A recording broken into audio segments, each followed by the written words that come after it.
저는 한 번도 뵌 적은 없지만 너무나 존경하는 목사님이 계십니다.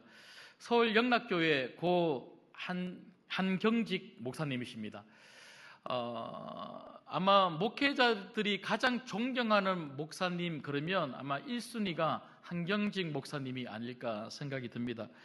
여러분 몇 번이나 들었을 만한 예화인데요, 아주 유명하죠. 잘 아시는 말씀이 있습니다. 한경직 목사님이 은퇴를 하시고도 많은 분들이 찾아왔다 그래요. 특별히 후배 목사님들이 많이 찾아와서 이런저런 이야기를 많이 나누었다고 하는데, 한 번은 그 후배 목사님들이 말씀을 나누고 돌아가시면서 한경직 목사님에게 물어보았답니다. 목사님, 저희들이 목회를 잘하기 위해서 한 말씀 해주십시오. 어떻게 하면 목회를 잘할 수 있겠습니까? 저희 후배들을 위해서 목사님이 생각하시는, 평소에 생각하시는 말씀을 한 말씀 해주십시오라고 이렇게 물어봤더니, 목사님께서 잠시 생각하시다가 아주 짧고 단호하게 말씀하셨다랍니다. 목사님들, 예수님 잘 믿으십시오. 목사님들, 예수님 잘 믿으십시오.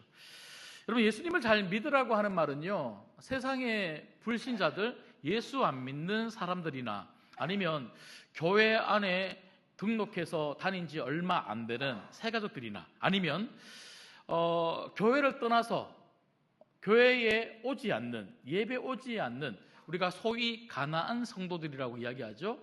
그런 분들에게 예수님 잘 믿으십시오 이런 말이 해당될 것 같은데, 그런데 한경직 목사님은요, 목사님들, 그것도 한 교회를 담임하고 있는 담임 목사님들에게 목사님들, 예수님 잘 믿으십시오 이렇게 이야기를 했다는 거예요. 여러분, 저는 한 주간 이 말씀을 가지고, 이 예화를 가지고 오늘 본문으로 말씀을 쭉 준비를 했어요.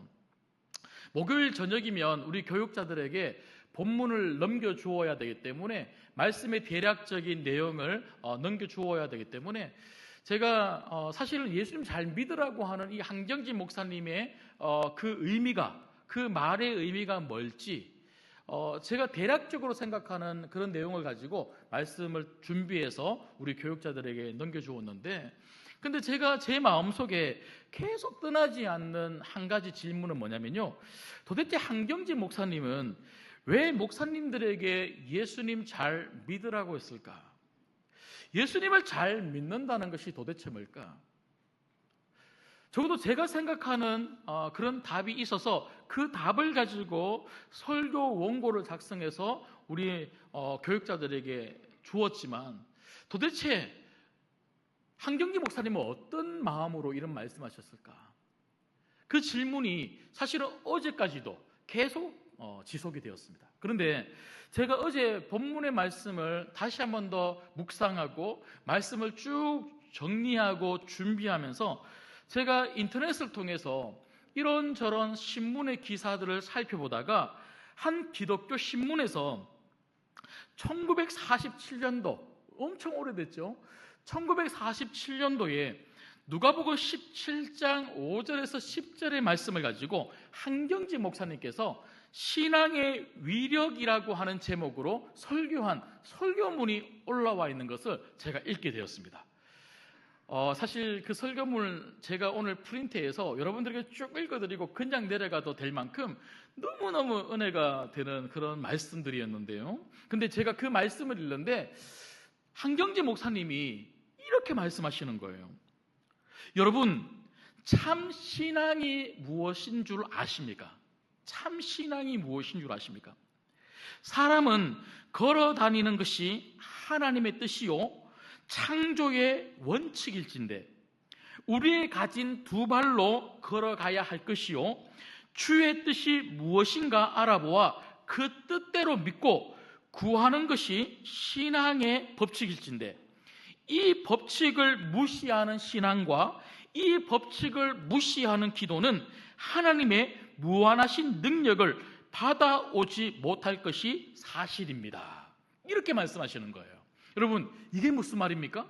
저는 이 말씀을 읽는데, 한경직 목사님이 목사님들 예수님 잘 믿으십시오라고 이야기했을 때에 적어도 이런 마음이 있었겠구나, 그런 마음이 드는 거예요. 여러분, 예수님을 믿는다는 것은요, 하나님 뜻대로 살겠다고 하는 우리 믿음의 고백인 줄 믿습니다. 우리가 이 땅을 살고 걸어가는 것은 우리 마음대로 걷는 게 아니에요. 사람이 두 발로 걸어다니고 두 발로 걸어다니면서 하는 모든 삶은 하나님의 뜻을 펼치는 삶이라는 거예요. 그래서 예수님을 잘 믿는다는 것은 내 의지대로 걸어가고 내 멋대로 내 힘을 자랑하면서 그렇게 사는 것이 아니라, 내가 정말 예수님을 믿는다는 것은 내가 말하는 것이나 내가 생각하는 것이나 내가 걸어다니는 것이나 모든 것이 그곳에 하나님의 뜻이 있는가, 그리고 그 모든 삶을 통해서 내가 하나님의 뜻을 드러내고 있는가. 여러분, 이런 삶, 이런 믿음의 삶, 이런 예수 잘 믿는 삶 가운데 하늘의 능력이 우리의 능력이 되게 될 줄 믿습니다. 그래서 예수님을 잘 믿어야 되겠다는 거예요. 여러분, 저희들은 계속해서 철로역 정책을 읽어오고 있습니다. 철로역 정책을 보면 크리스천이 사망의 음침한 골짜기를 지나서 앞에 좋은 친구 한 명이 걸어가는 것을 보게 됩니다. 그 친구의 이름은 신실이라고 하는 친구예요. 그 친구의 이름을 부르면서 신실 같이 걸어갑시다. 신실이라는 친구가 앞서 그 믿음의 길을 걸어가고 있었는데 열심히 쫓아가서 그 신실한 친구를 만납니다. 그리고 둘이 어깨를 같이 하며 한동안은 같이 걸어가는데요, 같이 걸어가면서 신실이라고 하는 친구의 그동안의 이야기, 철로 역정, 천국을 향해서 걸어왔던 지난 삶의 이야기를 듣는데 얼마나 은혜가 됐는지 몰라요. 왜냐하면 자기가 걸어왔던 길하고 똑같은 거예요.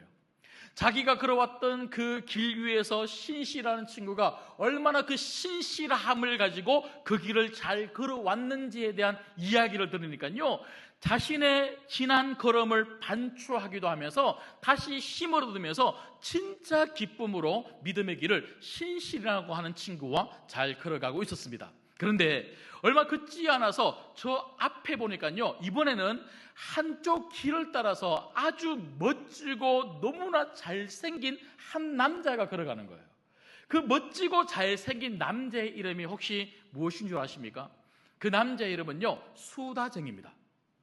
우리가 읽었던 책에 보면 허풍선이라고 그렇게 번역되어 있는데, 여러분, 수다쟁이, 허풍선, 제가 굳이 설명을 안 드려도 어떤 성도인 줄 아시겠죠? 말만 번지를 하게 하고 겉모습은요 너무 멋져요. 너무 잘생겼어요. 정말 좋은 믿음의 사람인 것처럼, 성도인 것처럼 참 보이는데, 근데 실상은 어떻다는 것입니까? 멋진 성도가 아니라는 거예요. 겉모습만, 말만 멋진 성도. 여러분, 그런데 존 번연이 이렇게 신실이라고 하는 친구와 수다쟁이, 허풍선이라고 하는 그 친구를 대조적으로 비교하면서 크리스천이 이 두 친구를 만나서 함께 이야기를 하며 걷도록 이렇게 이야기를 기록해 놓은 이유가 뭘까요? 그건 바로 오늘 이 글을 읽고 있는 독자, 우리들이죠. 우리들 보고 우리는 어떤 크리스천인가 묻고 있는 거예요. 여러분, 제가 대신 물어드릴게요. 여러분들은 신실한 성도이십니까? 아니면 허풍선, 말만 많은 수다쟁이 성도들이십니까? 여러분, 바라건대 우리 성도님들은요, 신실한 예수님의 제자들 되기를 주님의 이름으로 축복합니다. 여러분, 저희들은 오늘 본문을 통해서 이런 부분들을 좀 살펴보려고 하는데요, 오늘 골로새 교회의 모습을 좀 보려고 합니다. 많은 분들이 골로새 교회는 사도 바울의 편지를 받은 교회이기 때문에 사도 바울이 복음을 전해서 세운 그런 개척된 교회로 알고 있습니다. 그러나 그렇지 않습니다. 사도 바울이 사도행전에 보시면요, 에베소라고 하는 지역에서 약 3년 이상 머물렀습니다. 그곳에 머물면서 2년 정도 두란노 서원이라고 하는 곳에서 하나님 말씀을 가르쳤어요. 혹시 이 부분이 어디에 나온 줄 알고 계십니까? 사도행전 19장에 나옵니다. 그런데 거기 보면요, 사도행전 19장 9절에서 10절 말씀에 보면 두란노 서원에서 2년간 말씀을 전할 때에 아시아에 있는 많은 사람들, 그러니까 에베소 교회 성도들만 온 것이 아니고 에베소 지역에 있는 사람들만 온 것이 아니고 아시아에 있는 많은 사람들, 그 아시아는요, 우리 대한민국, 일본 이런 아시아가 아닙니다. 소아시아입니다. 그 소아시아 지역에 있는 많은 사람들이 와서 사도 바울을 통해서 말씀을 듣고 배워서 믿음이 성장한 사람들이 많았다라고 기록하고 있습니다. 그 중에 한 무리가 누굴까요? 골로새 지역에 있는 성도들 아니겠습니까? 골로새 지역에 있는 사람들 중에도 그때 사도 바울로부터 말씀을 듣고 배우고 믿음이 자랐던 사람이 있었습니다. 그 중에 대표적인 사람이 누구냐면요, 오늘 7절 말씀에 보면 누가 나옵니까? 에바브라라고 하는 사람이 나옵니다. 이 에바브라라고 하는 사람을 통해서 오늘 7절 말씀 보십시오. 이와 같이 우리와 함께 종된 사랑하는 에바브라에게 너희가 배웠나니, 그러니까 말씀을 누굴 통해서 들었냐면요, 에바브라라고 하는 사람을 통해서 복음을 듣고 말씀을 배워서 신앙 성장한 사람들이 모인 공동체가 바로 골로새 교회였어요. 여러분, 그런데 사도 바울은요, 한 번도 만난 적이 없는 그 골로새 교회 성도들을 생각하면서 그 성도들을 뭐라고 칭찬을 하고 있냐면요, 바로 2절입니다.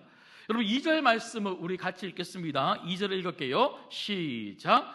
골로새에 있는 성도들 곧 그리스도 안에서 신실한 형제들에게 편지하노니 우리 아버지 하나님으로부터 은혜와 평강이 너희에게 있을지어다. 아멘.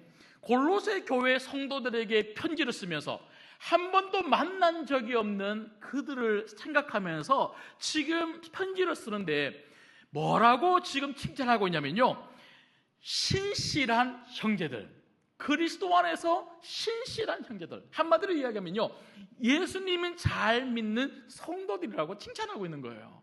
여러분, 골로새 교회는 오래된 교회가 아닙니다. 금방 생긴 신생교회입니다. 근데 이 신생교회가 예수님 잘 믿는 성도들, 예수님 잘 믿는 교회라고, 신실한 교회라고 칭찬받고 있더라고요. 여러분, 우리 신광교회는 57년의 역사를 가지고 있습니다. 우리 신광교회가 어떤 교회입니까? 57년의 역사를 가진 만큼 많은 사람들에게, 특별히 누군가가 사도 바울이 골로새 교회와 성도들을 생각했을 때에 신실함이라고 하는 단어가 제일 먼저 떠올랐던 것처럼 누군가가 여러분들을 생각하고 누군가가 우리 신광교회를 생각할 때 신광교회는 예수 잘 믿는 교회지. 여러분, 누군가가 신광교회를 들으면요, 신광교회 주차장 많은 교회지. 주차장이 1주차장부터 6주차장까지 있더라. 제가 어디 가니까요, 목사님들이 저보고 물어요. 홈페이지를 보니까 신광교회는 6주차장까지 있다고 하면서, 신광교회가 이번에 주차장 많이 확보하셨더라고요. 이렇게 이야기하던데, 여러분, 신광교회 그러면 그냥 건물 좋은 교회, 성도들 많이 모이는 교회, 여러분, 그런 게 아니라 정말 신광교회 그러면 정말 예수님 잘 믿는 교회, 예수님 잘 믿는 성도들이 있는 교회, 그 교회가 우리 교회가 되기를, 누군가가 그렇게 말할 수 있는 복된 교회가 되기를 주님의 이름으로 소망합니다. 자, 그렇다면 이런 신실과 관련해서 예수님을 잘 믿는다는 것, 이것과 관련해서 저는 오늘 본문 말씀을 가지고 세 가지를 좀 살펴보려고 합니다. 첫 번째는요, 믿음은 말이 아니라 삶이라는 것입니다. 믿음은 말이 아니라 삶이다. 여러분, 여기서 믿음은 말이 아니다 삶이라는 것은 단지 우리 삶을 열심히 꾸미면 좋은 성도가 되는가, 그렇지 않습니다. 그렇지 않습니다. 여러분, 여기서 믿음은 말이 아니라 삶이라는 것은요, 우리 안에 있는 참 믿음이 삶으로 드러나는 것이 너무너무 중요하다는 거예요. 여러분, 세상 사람들은요, 우리의 말을 신뢰하는 게 아닙니다. 세상 사람들은 우리의 삶을 보고, 저 사람 예수 믿는 사람이구나, 예수 믿는 사람은 믿을만하구나. 여러분, 신실이 뭡니까? 신실함은요, 믿을만하다, 이런 믿을만하다. 여러분들은 정말 누군가에게 믿을만한 사람이 맞습니까?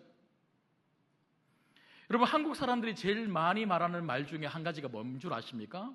사람은 믿을 게 못돼. 겉으로는요, 얼마나 착한 척, 좋은 척, 젠틀하게 하는지 몰라요. 근데 여러분, 한국 사람들은요 늘 사람이 어디를 때립니까? 어떻게 하셨어요? 늘 뒤통수를 때려요. 뒤통수.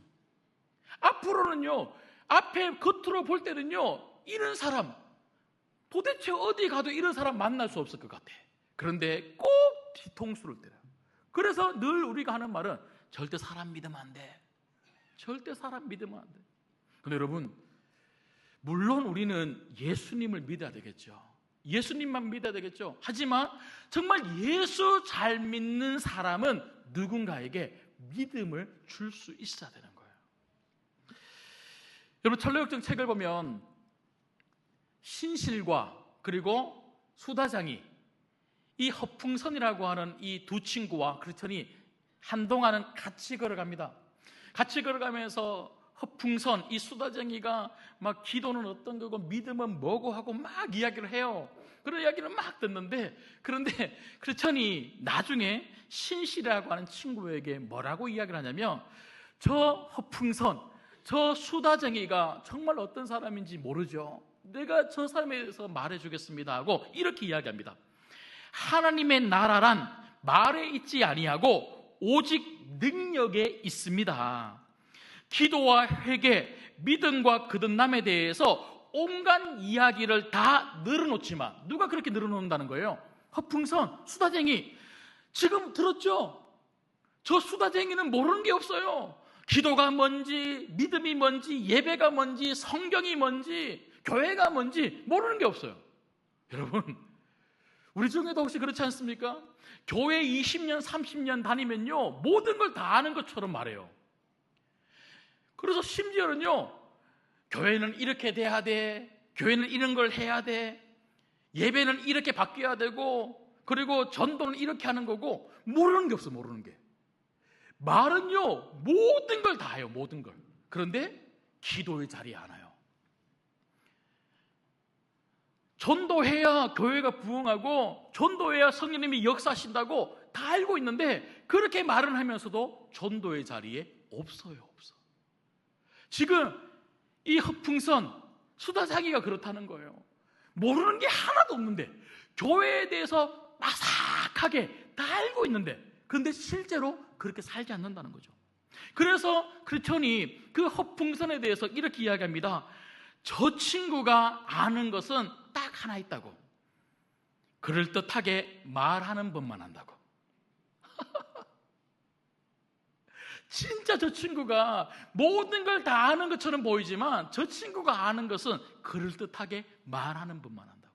그러면서 저 친구의 실상을 내가 한마디로 이야기해 주죠 하면서 크리스천이 그 수다장이 허풍선에 대해서 말하는데요, 제가 그 글을 읽는데, 야, 진짜 존 번연이 어떻게 이런 말을 생각해냈을까?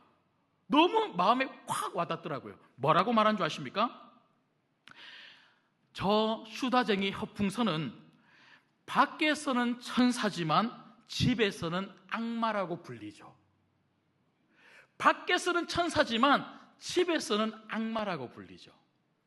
여러분, 혹시 우리가 그렇지 않습니까? 교회 안에서는요 천사예요. 천사. 얼마나 다소곳하고 말 한마디를 해도 은혜가 넘치고, 누가 힘들다 그러면 집사님 기도할게요. 막 교회에서는 이곳저곳에서 열심히 봉사하고 막 천사. 그런데요, 나가기만 하면 그런 악마가 없네요. 직장에서, 학교에서, 특히 집에서. 그러니까 애들이, 여러분, 우리 엄마 아빠는 교회만 있으면 좋겠다. 교회만. 교회에서 좀 살지 뭐. 왜 이렇게 일찍 오니? 여러분, 오늘 본문 보십시오. 본문 보시면요, 자, 사도 바울이 왜 골로새 교회 성도들의 이야기를 들으면서 참 너희들은 신실한 성도들이다 이렇게 칭찬했을까요? 그 이유는요 바로 4절 5절에 있어요. 자, 4절 5절 같이 읽습니다. 시작. 이는 그리스도 예수 안에 너희의 믿음과 모든 성도에 대한 사랑을 들었으며 너희를 위하여 하늘에 쌓아둔 소망으로 말미암으니 곧 너희가 전에 복음 진리의 말씀을 들은 것이라. 아멘. 여러분 무슨 말입니까? 이는 너희들이 정말 신실한 성도요 신실한 형제 자매인 이유는 이는 왜냐하면 너희들에게 믿음의 삶이 있고 사랑의 삶이 있고 소망의 삶이 있기 때문이라고 말하고 있는 거예요. 여러분 정말 우리가 예수님을 믿으면 우리 안에 믿음이 생기고요, 예수를 믿으면 우리 안에 그 사랑이 생기고 소망이 생기는 줄 믿습니다. 그런데 그 믿음과 사랑과 소망은 말로만 하는 것이 아니라 삶으로 드러나야 한다. 드러나요. 믿음이 있다면 믿음의 자리에 가야죠. 말씀을 읽어야죠. 기도해야죠. 성도들과 함께 교제하면서 믿음을 나누어 주어야죠. 정말 사랑이 있다면 나를 위하여 돌아가신 예수 그리스도의 그 사랑을 내가 정말로 가지고 있다면 그 사랑이 성도들을 세우는데 흘러가야 되지 않겠습니까? 소망이 무엇입니까? 이 땅에 소망을 두지 아니하고 하나님 나라 천성을 바라보면서 아무리 힘들어도 믿음을 지키고 신앙을 지키고 정말 꿋꿋하게 인내하면서 살아가는 것, 그게 바로 소망 아니겠습니까? 여러분 이게 바로 예수님 잘 믿는 거예요. 내가 믿는 바를 정말 내 삶 속에서 믿는 대로 사는 것, 이게 바로 예수님 잘 믿는 거예요. 여러분 저는 지난주에 사실 이 본문의 말씀을 묵상하고 말씀을 준비하고 한경진 목사님의 그 예화를 가지고 계속 제 안에 질문을 하면서 참 많이 제 스스로가 부끄러웠고요, 물론 매주 여러분들에게 드리는 설교가 여러분들을 위한 설교일 뿐만 아니라 제게 하는 설교였지만 이번 한 주간은 더더욱 그랬습니다.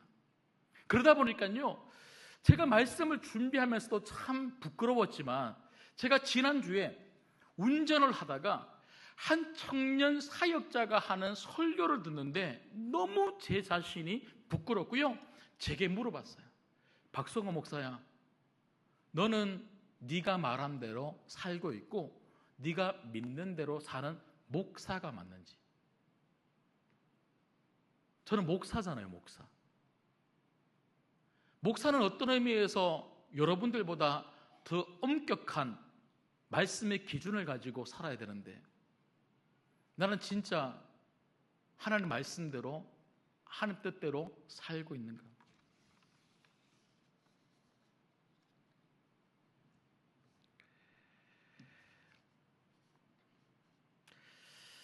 여러분 그 청년 사역자가 했던 말씀 중에 한 예화를 제가 들었는데요, 뭐라고 이야기를 하냐면 전라남도에 가면 소완도라고 하는 섬이 있답니다.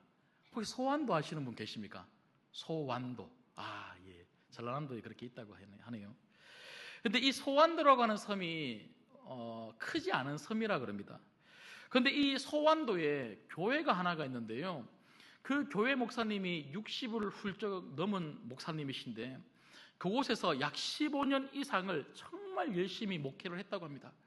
그렇게 열심히 목회를 했는데도 성도님들이 겨우 6명, 7명 정도 된다 그래요. 그런데 너무나 감사하게도 아이들이, 그 교회에 다니는 아이들이 20명 정도 된다고요. 너무 감사하죠. 그런데 한 번은요, 목사님이 기도를 하는데 마음에 어떤 마음이 오냐면 어른들은 자기가 목회할 수 있겠는데 이제 60이 훌쩍 넘으니까 이 아이들 20명이나 넘는 이 아이들을 목회를 하려고 하니까 이게 좀 젊은 목회자가 오면 더 잘할 텐데 이런 마음이 든다는 거예요. 그래서 자기가 앞으로도 몇 년이나 더 할 수 있는데도 불구하고 조기 은퇴를 해야 되겠다, 이렇게 결정을 하고 하나님께 기도했대요. 하나님, 젊은 목회자 보내주세요. 누가 그 섬으로 가려고 하겠습니까? 그러다가 40대 젊은 목회자를 어느 자리에서 만나게 됐는데 자신의 마음을 이야기하면서 이 목회자에게 우리 교회에 와서 혹시 이 귀한 아이들 목회해 주면 안 되겠냐고, 다음 세대를 좀 살려주면 안 되겠냐고 그렇게 부탁했는데요, 이 젊은 목사님이 그 어르신 목사님의 이야기를 듣고는요, 목사님 제가 기도해 보겠습니다 하고 기도했다는 거예요. 기도하는데 하나님이 자꾸 부르심, 그 소환도에 하나님께서 부르고 계시다고 하는 그 마음이 자꾸 들어서는요, 아내한테 이야기하고 어린 두 아이한테 이야기하고 4명의 가족이 그 소환도로 가기로 결정을 했답니다. 사실은 이 젊은 목회자는요, 5,000명, 수천 명이 있는 성도가 있는 아주 큰 대형 교회의 부목사님이었어요. 아마 그 부목사님과 함께 같이 사역하는 다른 동기, 친구 목사들은요, 기도하면서 내노라고 하는 그런 교회에 원서 쓰면서 수백 명, 많게는 수천 명 교회에 담임 목사로 가고 있고 가려고 원서를 쓰고 있을 겁니다. 그런데 이 목사님도 충분히 그렇게 좀 편안하게 목회할 수 있는 곳에 갈 수 있었음에도 불구하고 그 소환도로 가기로 결정하고 기다리고 있다는 거예요. 그런데 이 60대 넘은 이 목사님, 이 어른 목사님께서 젊은 목사가 이제 온다고 하니까 어떤 마음의 부담이 한 가지가 있었냐면, 본인이 살고 있는 사택이 교회가 너무 어려우니까 수십 년 목회했는데도요, 사택을 지어줄 형편이 안 되는 거예요. 그러니까 어떤 사택에 살고 있었냐면 100년이 훌쩍 넘은 흙집에 살고 있었다는 거예요. 흙집 10평 남짓한. 그런데 이 흙집이 불편한 건 말할 것도 없거니와 벌레가 그렇게 많이 나온대요. 바퀴벌레, 쥐, 고양이, 모기, 거미, 하여튼 벌레는 다 나온다는 거예요. 그래서 너무너무 힘든데, 그런데 이 젊은 목회자가 어린 애들 2명 데리고 살 거 생각하니까요, 너무 미안하더래요.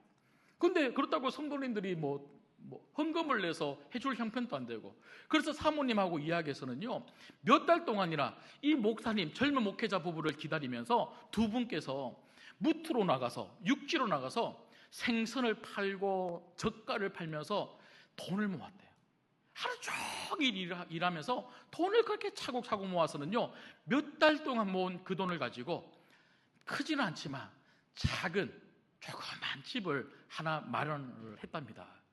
그러면 여러분, 좋은 집을 그렇게 사택을 마련했으면 이제 한 2달 있으면 이제 은퇴하고 새로운 목사가 와서 이제 목회를 할 텐데, 그러면 그 집에서 2달 살다가 은퇴하면 되잖아요. 노후 복지가 됩니까? 연금을 줍니까? 은퇴 자금이 있습니까? 그런데 자기가 그렇게 모은 모든 돈을 털어갖고는요, 그 젊은 목회자를 위해서 사택을 지어줬으면 몇 달이라도 살고 나오면 될 텐데, 이 목사님께서 젊은 목회자 오면 새 집에 들어가야 된다고 사모님하고 끝까지 100년이 넘은 흙집에서 살다가 마지막 은퇴를 하고 나오셨다는 거예요. 제가 그 설교를 듣는데 너무 부끄러웠습니다.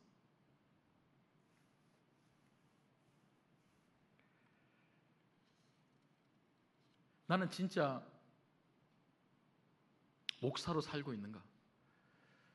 제가 목사 되겠다고 했을 때 사도행전 20장 24절의 말씀을 가지고, 주님, 어디라도 가라고 하면 갈 것이고, 그곳이 죽는 길이라고 하면 제 죽음으로써 제 믿음을 증명하겠습니다. 제가 그런 기도하면서 목사가 됐는데, 내가 이렇게 좋은 우리 신광교회 목회하면서 나는 진짜 목사로 잘 살고 있는가?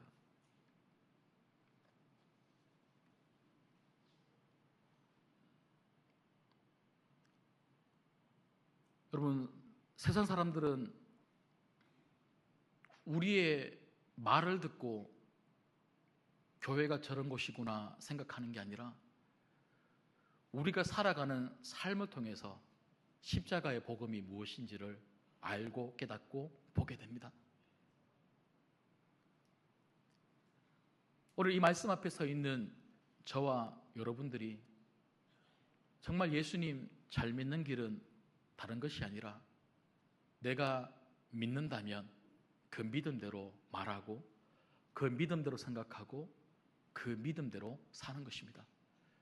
우리가 이런 말씀을 오늘 또 굳게 붙잡아서 여러분 삶의 자리에 말이 아니라 믿음이 드러나기를 주님의 이름으로 소망합니다. 두 번째는요, 그러면 어떻게 우리가 이렇게 말이 아니라 믿음으로 살아갈 수 있을까? 말만 하는 허풍선, 수다쟁이가 아니라 정말 믿음으로 살아가는 신실한 성도가 될 수 있을까? 두 번째는요, 복음의 은혜를 정말 깨달아야 한다는 것입니다. 복음의 은혜를 정말 깨달아야 된다. 여러분, 우리가 안 바뀌는 이유는 교회 열심히 안 다녔어가 아닙니다. 우리가 안 바뀌는 이유는 말씀을 안 들어서도 아니고요, 심지어 우리가 안 바뀌는 이유는 기도를 안 해서도 아니고요, 우리가 안 바뀌는 이유는 교회에서 이런저런 곳에서 열심히 봉사를 안 해서도 아닙니다. 우리가 안 바뀌는 이유는요, 진짜 내가 예수님을 못 만났기 때문에 그래요. 여러분, 오늘 말씀 한번 보실까요? 오늘 6절 말씀 보시면요, 자, 6절을 같이 읽습니다. 6절 시작. 이 복음이 이미 너희에게 이르매 너희가 듣고 참으로 하나님의 은혜를 깨달은 날부터 너희 중에서와 같이 또한 온 천하에서도 열매를 맺어 자라는도다. 여러분, 복음은 열매를 맺어요. 열매. 여러분, 우리가 신앙의 열매를 맺는다는 게 도대체 뭡니까? 열심히 교회에서 일하는 것입니까? 헌금 많이 내는 것입니까? 예배 열심히 오늘도 드리고 수요일도 드리고 금요일도 드리고 새벽에도 드리고 그런 것들을 많이 하는 것이 진정한 열매일까요? 물론 그런 것도 열매죠. 우리 청년부 이번 주간에 목금토 주일까지 선교합니다. 그런 것도 열매죠. 그런데 진짜 열매가 뭔 줄 아십니까? 내가 잘하는 겁니다. 여러분, 우리가 무럭무럭 자라야지만 진정한 열매가 맺히는 거예요. 여러분, 겉으로 보이는 열매는요, 얼마든지 우리가 만들어낼 수 있죠. 만들어내는 열매는 능력이 없습니다. 만들어내는 열매는 수다쟁이가 아무리 열심히 번들하게 말을 하고 멋지고 잘생긴 모습을 보여줘도 영향력이 없는 것처럼 절대로 그런 만들어낸 열매를 통해서 세상이 바뀌지 않습니다. 우리가 자라야지만 자람으로 인하여 나오는 진정한 열매, 그것이 바로 세상을 바꾸는 열매가 될 수 있는 거예요. 여러분, 그런데 우리가 언제 잘할 수 있다고 오늘 사도 바울이 이야기하고 있습니까? 하나님의 은혜를 깨달은 날부터.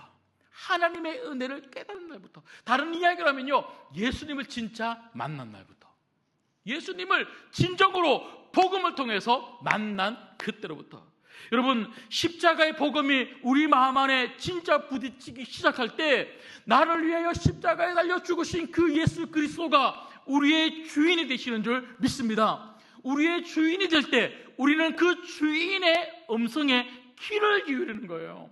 그 하나님의 뜻에 귀를 기울여서 그 뜻대로 사는 기쁨의 삶을 살 수가 있는 거죠. 여러분, 성도에게 진짜 중요한 게 뭔 줄 아십니까? 하나님께 순종하는 기쁨이 무엇인 줄 아는 겁니다. 여러분, 우리가 하나님께 순종하는데 기쁨이 없고 즐거움이 없다면요, 나는 어쩌면 아직도 하나님의 은혜가 무엇인지를 진정으로 만나고 깨닫지 못한 거예요. 하나님 뜻대로 사는데 기쁨이 없다. 하나님 말씀대로 말하고 하나님이 원하시는 곳에 가서 그렇게 하나님을 드러내는 삶을 사는데 기쁨이 없다. 여러분, 성도는요, 예수님 잘 믿어야 기쁜 사람이 성도인 줄 믿습니다. 여러분, 교회 안에서뿐만 아니라 교회 밖에서 우리가 늘 언제나, 여러분, 예수님도 그런 말씀하셨지 않습니까? 우리는 어디에 빛이요 어디에 소금입니까? 세상의 빛이요 세상의 소금입니다. 여러분, 우리 교회 안에서는요, 빛처럼 소금처럼 살 수 있어요. 그러나 세상에서는 그렇게 살지 못하는 분들이 많이 있습니다. 근데 여러분, 중요한 게 뭡니까? 세상에서 내가 빛으로 살아가고 세상에서 내가 소금으로 살아갈 때 그 삶이 내게 기쁨이 된다. 예수 잘 믿는 게 행복이 된다. 여러분, 그러면 우리는 예수님을 진짜 만난 사람이에요. 만난 사람. 여러분, 그래서 저는 오늘 이 말씀 앞에 나를 다시 한 번 더 점검했으면 좋겠습니다. 나는 진짜 성령 안에서 거듭난 하나님의 자녀가 맞는가? 여러분, 거듭난이 뭡니까? 다시 태어나는 거예요. 복음 안에서 다시 태어나야지만 잘하는 겁니다. 물론 걷다가 넘어질 수 있고 뛰다가 쓰러질 수도 있고 실수할 수 있고 죄를 지을 수 있지만 분명한 것은 거듭난 사람은요 잘한다는 거예요. 근데 우리가 잘하지 않고 늘 언제나 그 자리에 있다면 우리는 어쩌면 진정으로 예수님을 만나지 못한 그런 사람일 수 있다는 거죠. 그런 사람일 수 있다는 거죠. 마지막 세 번째는요,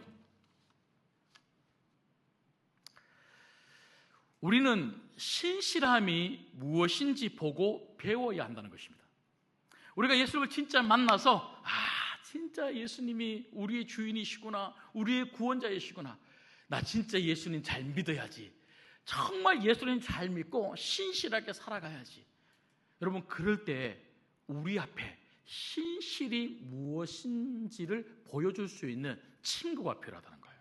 여러분, 철학적 내용을 한번 보십시오. 철학적 크리스천이 이 믿음의 길을 갈 때에 존 번연은요, 신실이라고 하는 친구를 딱 만나게 함으로 말미암아 우리가 신실해야 될 뿐만 아니라 신실이라고 하는 또 누군가를 보면서 우리가 그 모습을 닮아가고 힘을 얻을 수 있는 것이 바로 신앙생활이라는 것을 우리에게 잘 보여주고 있더라는 거죠.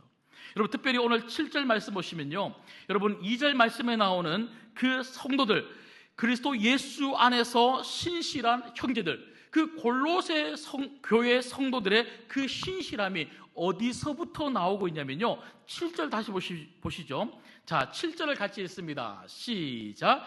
이와 같이 우리와 함께 종된 사랑하는 에바브라에게 너희가 배웠나니 그는 너희를 위한 그리스도의 누구라고요? 그리스도의 신실한 일꾼이요. 여러분, 에바브라는 신실한 하나님의 종이었어요. 신실한 하나님의 종이 말씀을 가르치고 신실함을 가르쳐주고 보여주니까요, 그 에바브라를 통하여 말씀을 배우고 함께 신앙생활했던 골로새 교회 성도들이 신실해지더라는 거죠. 신실이 뭔지라는 거예요. 기도를 어떻게 해야 되는지, 하나님 말씀을 가지고 어떻게 살아가는 것이 정말 신실하게 사는 것인지, 그리고 성도들을 만났을 때 어떻게 말하고 어떻게 격려하고 어떻게 함께 주의 공동체를 이루어가는 것인지, 그리고 내 삶의 자리에서 어떻게 복음을 전하는 것인지, 여러분, 이 모든 것들이 먼저 앞서간 신실한 성도를 통하여, 신실한 리더들을 통하여 우리가 배울 수 있더라는 거죠. 여러분, 특별히 골로새서 4장 9절 말씀에 보면요, 에바브라만 골로새 교회의 신실한 리더가 아니었습니다. 골로새 교회 안에는요, 또 다른 신실한 리더가 있었는데 4장 9절 말씀을 한번 보십시오. 4장 9절 말씀을 같이 한번 읽겠습니다. 시작. 신실하고 사랑을 받는 형제 오네시모를 함께 보내노니 그는 너희에게서 온 사람이라. 그들이 여기 일을 다 너희에게 알려주리라. 그리고 사도 바울 옆에는요, 신실한 일꾼들이 너무 많았어요.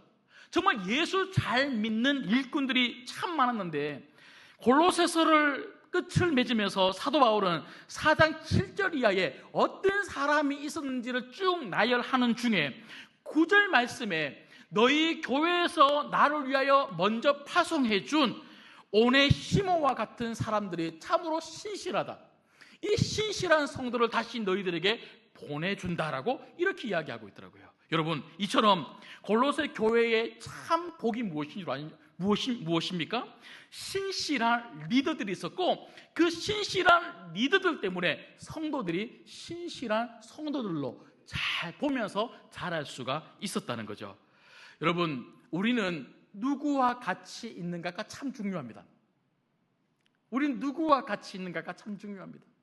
수다쟁이, 허풍성끼리 모여있으면요, 늘 수다를 떨면서 교회는 이게 잘못돼서 우리 교회는 이게 안 좋아, 늘 비판하고 부정적인 말을 계속 할 수밖에 없어요. 근데 여러분, 신실한 성도들끼리 모이면요, 부족한 게 보이면 함께 기도해요. 부족한 게 보이면 함께 기도해요. 우리 교회를 위해서 기도합시다. 성도를 위해서 기도합시다. 우리 교회가 하는 사역을 위해서 기도합시다. 목사님을 위해서 기도합시다. 신실한 분들끼리 모이면요, 그 신실함이 영향력이 되는 거예요. 여러분, 부정적인 마음도 영향력이 되지만 믿음의 마음과 모습도 영향이 될 수가 있더라는 거죠. 여러분, 그런 의미에서는요, 저는 제가 이번 주간 말씀을 계속 묵상하고 준비하고 지금 이 강단에 올라와서 1부 때도 그랬고 지금 또 그런데요, 여전히 저는 제 마음속에 계속 하나님이 두드리는 말씀이 뭐냐면, 박성호 목사야, 너는 어떤 목사니? 너는 어떤 목사니? 한경지 목사님이 말씀하셨던 것처럼 예수 잘 믿는 목사가 맞는가? 계속 그걸 제 스스로에게 물어봅니다. 여러분, 왜 그렇습니까? 우리는 어쩔 수 없이 같이 함께하는 사람의 영향을 받아요. 특별히 성도님들은요, 목회자의 영향을 받아요. 우리 신구한교회는 39년 가까운 시간 동안 우리 원로 목사님 그 39년의 그 귀한 목회 속에서 여러분들은 영향을 받으셨어요. 그래서 여러분들은요, 누구 닮았냐면요, 우리 원로 목사님 닮았어요. 네. 아멘. 네. 그런데 저는 이제 겨우 7년하고 8년째 시작이 되잖아요.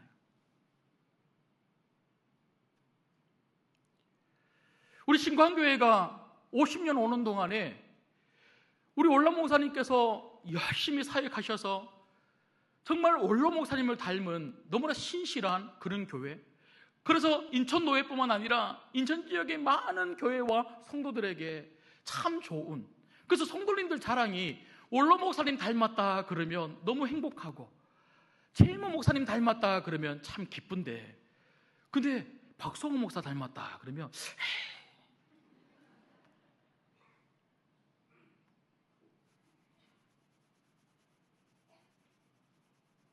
이제는 제가 말씀을 전하면서 그리고 목회를 하면서 7년, 8년, 9년, 10년, 이제는 제가 목회하면서 여러분들이 저를 닮은 텐데, 그때 박성호 목사 닮았다라고 하는 이 말이 이게 축복이 될지 아니면 에이 이런 말이 될지, 이게 너무너무 사실은 지난 한 주간 제 마음 안에 큰 부담이었고 숙제였습니다.